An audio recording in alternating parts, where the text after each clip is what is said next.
My go-to example when it comes to eventual consistency is the ATM. Consistency, because it's a banking related system, seems to be the natural choice. I mean, I can't just infinitely withdraw money from it. The bank would run out of money. In order to deal with that, though, they have constraints in place. For example, the primary constraint being there's a limit on how much money you can withdraw from an ATM. This was an important consideration because at the time when we first had ATM networks, metrics were truly not reliable, so they're meant to be able to function in an offline capacity.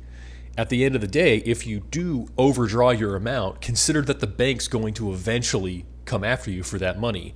And that's the general theme of eventual consistency, is that eventually when you are able to form a consensus, which could be anywhere from fractions of a second to minutes to hours, depending on your overall system design, you have to either deal with rectifying a state, such as with an overdraft, or you have to design the constraints in your system to try and prevent those scenarios from happening. Everything from not allowing to overdraw beyond an amount that's reasonable to having constraints in place that are more like asynchronous. Okay, we got your withdrawal, or okay, we got your deposit's a good example. Give us 24 hours to process it. We'll let you know in 24 hours. That way you have plenty of time for the system to deal with it, even though 24 hours in this case is seemingly arbitrary.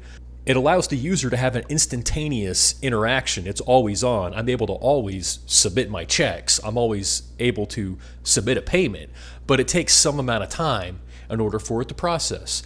Under most normal circumstances, it's going to be relatively quick, but in the event of some sort of major outage, it may take that longer amount of time. At the end of the day, though, this is the preference of availability over consistency.